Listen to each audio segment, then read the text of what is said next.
여러분 안녕하십니까? 광주 MBC 뉴스투데이 시작합니다. 민주적 가치와 인권을 지키는 데 헌신해온 민주사회를 위한 변호사 모임 민변 광주 전남지부가 창립 20주년을 맞이했습니다. 5.18과 세월호, 근로정신대 등 각종 공익소송에 앞장서왔던 양심 변호사들의 활동을 김철원 기자가 되돌아봤습니다. 이명박 정권 초기인 지난 2009년 당시 한상률 국세청장이 고 노무현 전 대통령의 죽음의 원인을 제공했다는 글을 국세청 내부 게시판에 올린 당시 나주세무서 공무원 김동일 씨. 양심과 표현의 자유 논란이 거세게 일었지만 이명박 정부는 김 씨를 파면 조치했습니다. 이후 대법원에서 무죄 판결이 나올 때까지 30개월 동안 정부를 상대로 외로운 싸움을 벌인 김 씨에게 민변의 변호사들은 가장 든든한 버팀목이 되어주었습니다. 파면하고 명예훼손 고발이 들어오니까 그때 이제 막막했는데 다행히 그래도 광주 민변에서 이제 공동 변호인단 꾸려가지고 대응을 해주니까 제가 그때 이제 비로소 좀 안심이 됐었어요.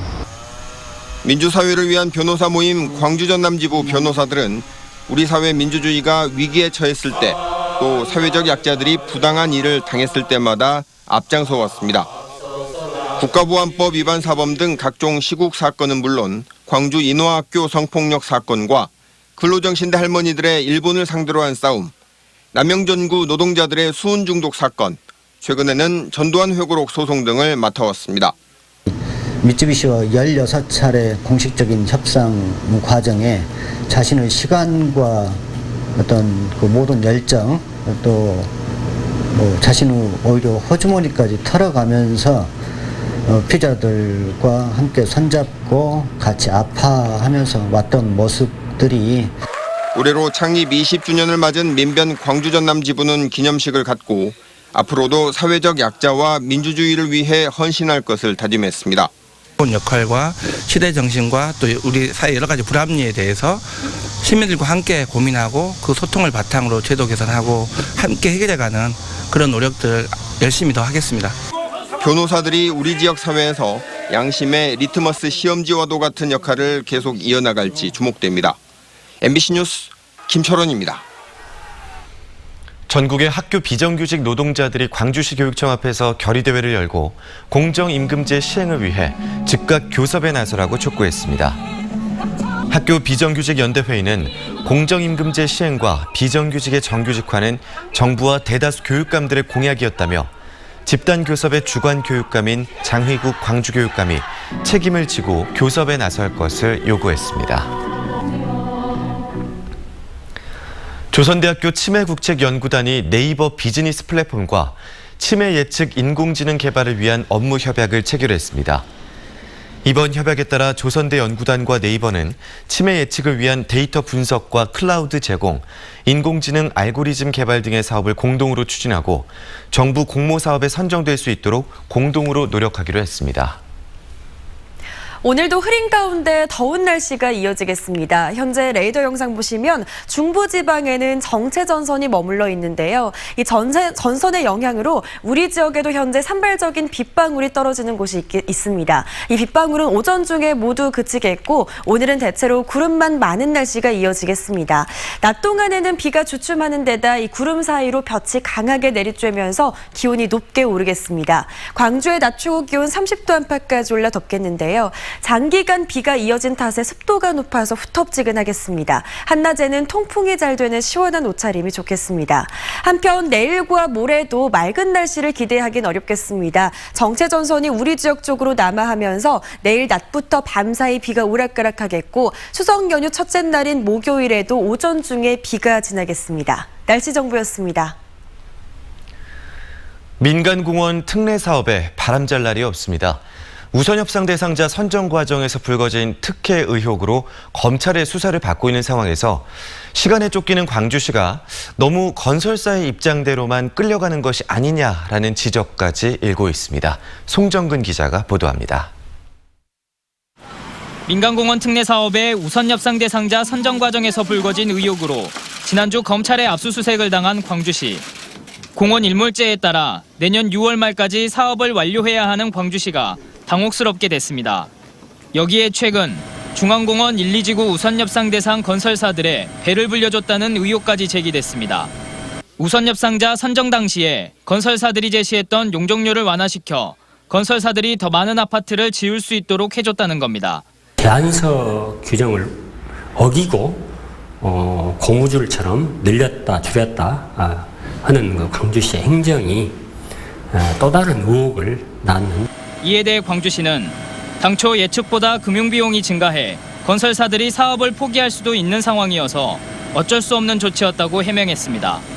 중앙공원에 제안서를 낸 건설사들은 다른 공원보다 용적률을 낮게 제출해 이를 올려준 것이라고 말했습니다. 또 용적률을 높게 제안한 다른 공원 건설사들에게는 사업 수지를 위해 분양가를 올려줬다며 어느 업체에 특혜를 준 건 없다고 일축했습니다.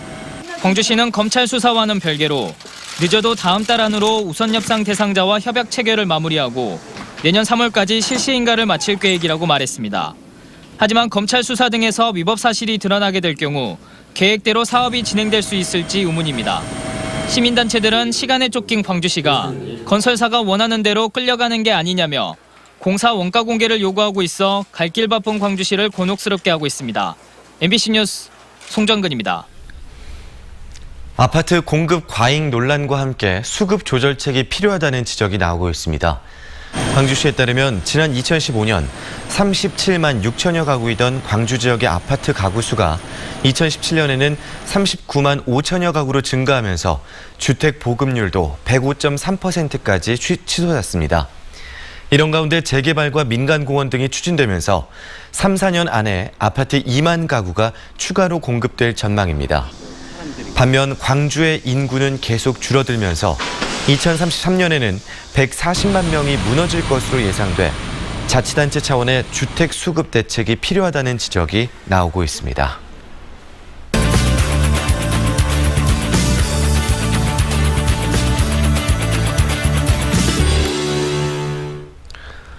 주택시장을 안정시키기 위한 9.13 부동산 대책이 발표된 지 1년이 됐습니다. 다주택자들에 대한 규제가 강화되고 또 무주택 가구를 중심으로 한 시장 개편이 진행이 됐는데요. 광주의 부동산 시장은 어떤 변화가 있었을까요? 정진석 경제평론가와 이야기 나눠보겠습니다. 안녕하십니까? 네, 안녕하세요. 네, 9.13 대책 이후 1년 동안 우리 지역의 부동산 경기 어떤 변화가 있었습니까? 네, 한마디로 정리하자면은 우리 지역은 조금 늦게 영향을 받았다.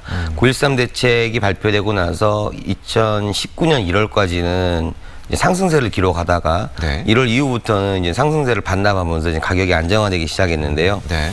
특히 이제 신축 아파트 위주로 강세를 보여줬고 구축 아파트와 부축 아파트 같은 경우는 보합세와 일부 지역은 하락세를 기록하기도 했습니다. 네. 또 신규 분양 굉장히 또 아시다시피 청약 인기 현상까지도 보여줬는데요. 네. 결과적으로 봤을 때 9.13 대책 수요 억제책만으로는 좀 한계를 보여주지 않았나.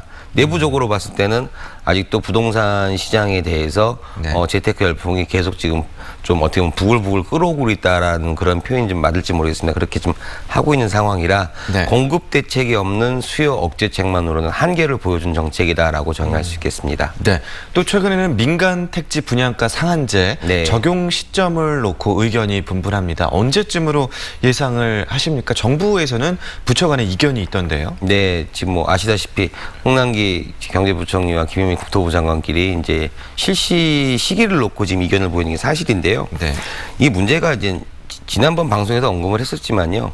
경기 상승기에 써야 될 정책과 경기 하강기에 써야 될 정책들을 구별하지 못하고 좀 이념적이나 선과 악으로서만 재단을 해서 여기까지 왔다는 게 좀 문제가 되는 것 같습니다. 개인적으로는 지금 여러 가지 경제 상황을 고려해 볼 때 올 10월 달 민간 택지 분양가 상한제 실시는 좀 어렵지 않겠나 이렇게 보고 있습니다. 네, 이번 10월 달까지는 아마 시행이 어려울 것 같다라는 네. 개인적인 의견을 말씀해 주셨고요.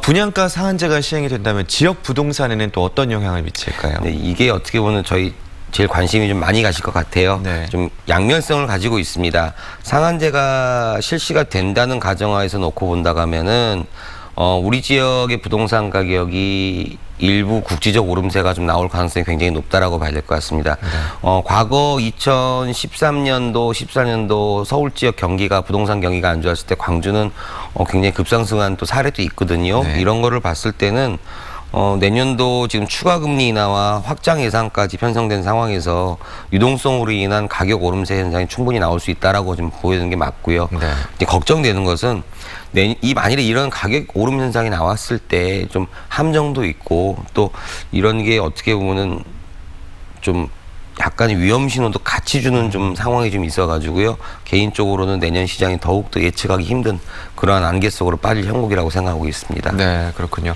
광주에는 또 고분양가 관리 지역으로 지정된 곳들이 있습니다. 그런데 네. 별 효과가 없다는 목소리가 나왔거든요. 이렇게 지나치게 높은 분양가가 형성되는 걸 막으려면 네, 어떤 대책이 필요하다고 보십니까? 이거는 사실 행정 지도 쪽이나 점검적으로는 분명히 행정 쪽에서 하는 건 한계가 있습니다. 이게 왜 그러냐면은 기본적으로 토지와 건축물은 개인 재산이기 때문에 그런 이유가 가장 큰 건데요. 네. 하지만 이제 수요를 좀 분산시키는 정책을 좀 쓴다라고 하면 얘기가 틀리겠죠. 어떤 얘기냐면은 가령 다양한 임대 아파트라든지 지금 광산구 동서작 지구에 시행하고 있는 공공 시행자 정책이라든지 네. 이런 당장의 효과를 발휘할 수 있는 것과 그 다음에 또 다가구 매입 주택이라든지 풍부한 좀 임대주택의 주변 인프라도 같이 계산하면서 빈집을 매입한다든지 여러 가지 정책을 한꺼번에 좀 시행을 한다고 하면은 시장의 자정 기능으로 인해서 네. 전반적으로 좀 효과는 좀 빨리 올 거라고 좀 보고 있습니다. 네. 그렇기 위해서는 좀 전체적인 어떤 지역 부동산 시장의 특성을 감안한 네. 부동산 컨트롤 타워가 좀 있지 않아야 됐나 그런 생각을 좀 하고 있습니다. 네, 우리 지역의 그 상황을 감안한 부동산 어떤 총체적인 컨트롤 타워가 있어야 된다. 네네. 일관된 종합적인 대책이 나와야 된다. 네. 라는 말씀을 들어봤습니다. 정진석 경제평론가였습니다. 오늘 말씀 고맙습니다. 네, 감사합니다.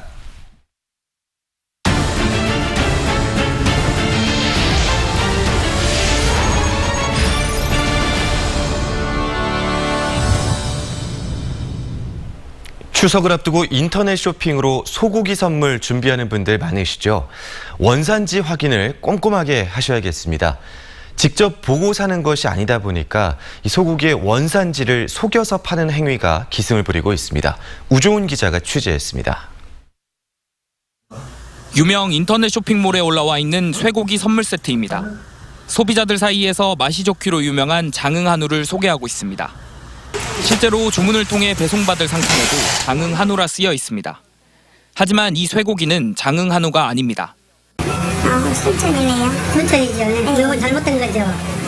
국립농산물품질관리원 전남지원이 인터넷에서 장흥 한우를 검색한 뒤 20개 업체의 상품을 주문해 원산지를 확인해보니 절반가량인 9곳이 원산지를 속인 것으로 나타났습니다. 통신 판매 과정에서 그 타지역산을 장흥 한우로 그 혼동하게 판매하거나 그 거짓말로 표시한 그 9개 업체를 적발해서 저희가 수사 중에 있습니다.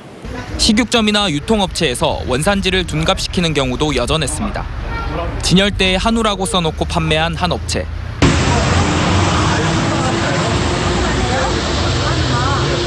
하지만 단속반이 냉장고를 뒤지자 미국산 쇠고기가 나옵니다.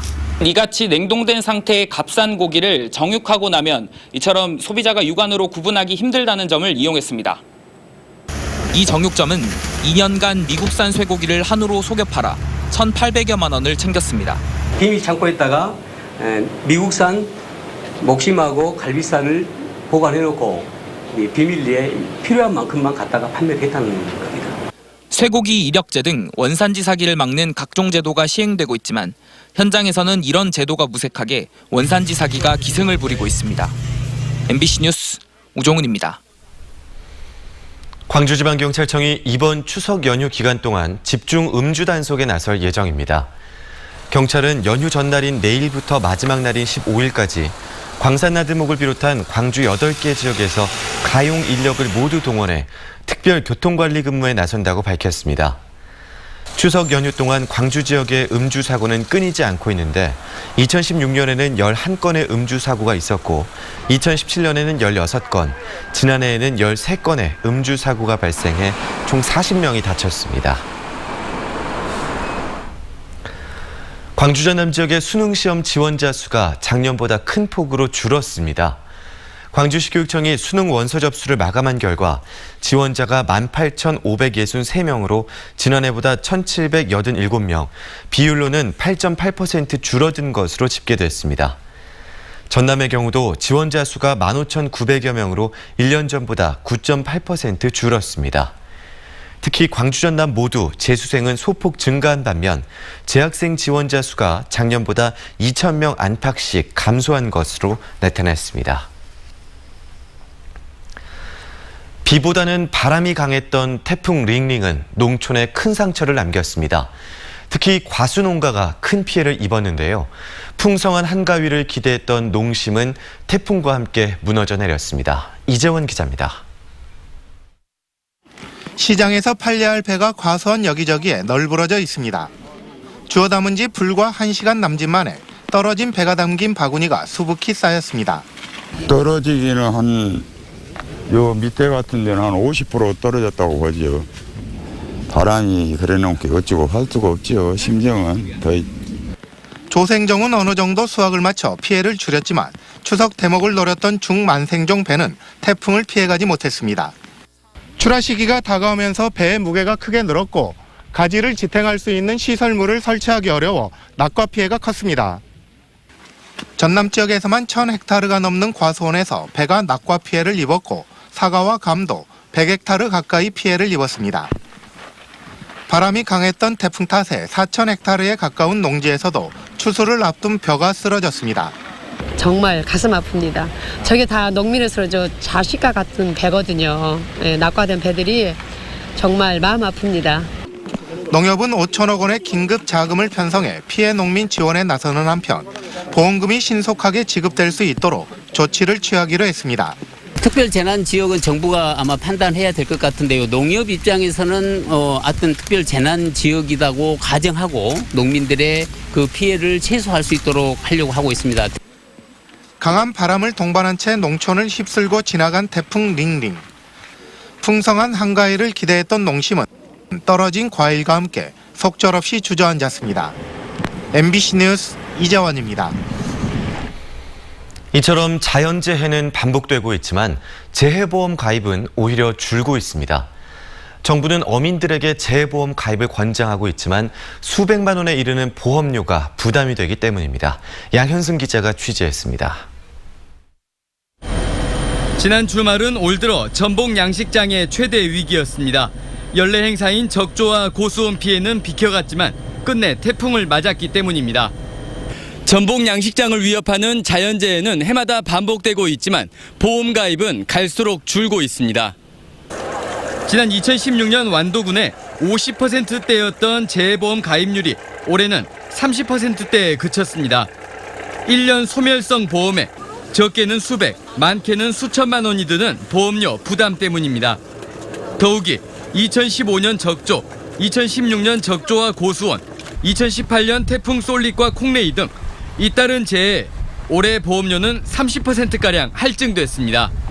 그 할증료 적용을 피해가 발생한 해역만 적용해야 되는데 완도군 전역으로 그 할증 적용 해역으로 이렇게 하다 보니까 피해가 발생하지 않는 그 해역에서 어민들이 그런 것이 불평하다.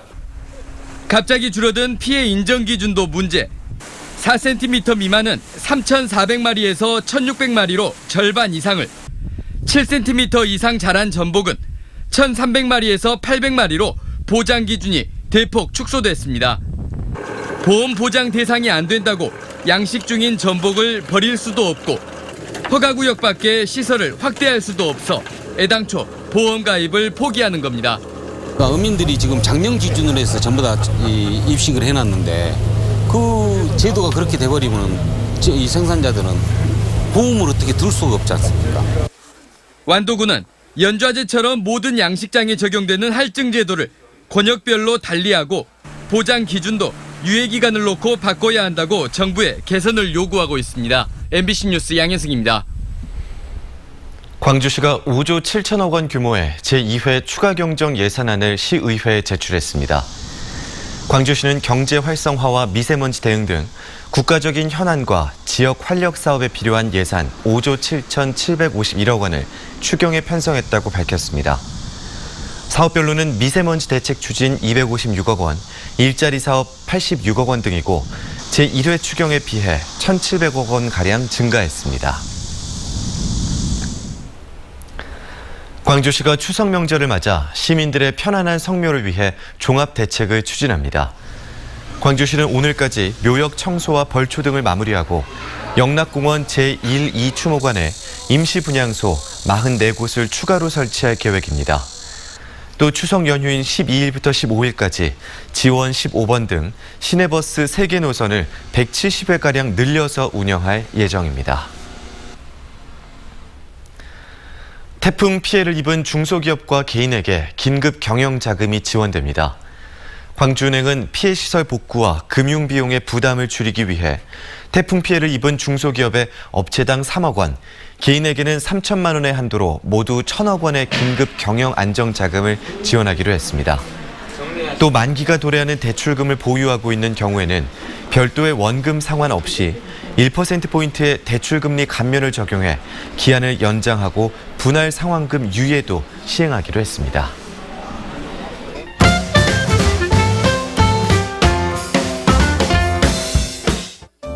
추석 연휴 기간 드론이 고속도로 버스 전용 차로나 갓길로 달리는 차량들을 단속합니다. 한국도로공사는 귀성, 귀경 차량이 몰리는 11일부터 15일까지 드론으로 얌체 운전 등을 단속하겠다고 밝혔는데요. 경부선 휴게소들과 호남선 여산 휴게소, 광주대구선 논공 휴게소 주변 등 10개의 고속도로 21개 지점이 대상입니다. 국내 최대 규모의 난대 수목원인 완도 수목원이 추석 연휴에 무료 개방됩니다. 산림 전시관, 박물관을 제외한 전문 소원, 아열대 온실, 난대림 탐방로 등을 돌아볼 수 있고요. 섬과 바다의 조화를 감상할 수 있는 영광 칠산타워도 11일부터 15일까지 무료로 시민들을 맞이합니다. 추석 연휴에 국립아시아문화전당은 2019 한가위 한마당 보름달 아시아를 운영합니다. 아시아 전통놀이와 문화를 체험하고 어린이들이 직접 놀이도구를 만들어보는 프로그램 등으로 구성되는데요. 14일과 15일 어린이문화원 로비와 어린이극장에서는 11시부터 애니메이션 극장, 특별 공연 등이 무료로 열리고요. 아시아 전통 의상을 입고 방문하면 체험관도 무료로 들어갈 수 있습니다. 바쁘게 흘러가던 일상을 잠시 쉬어보는 연휴 기간, 자연의 위로와 따뜻함을 느낄 수 있는 전시는 어떨까요? 원시 토테미즘을 주제로 회화와 조각, 사진, 야외 설치 등을 선보이는 21세기 토테미즘전이 무등 현대미술관에서 오늘부터 열립니다. 인간과 자연의 관계를 소개하는 작품들을 통해 생명의 소중함과 진실함을 전합니다.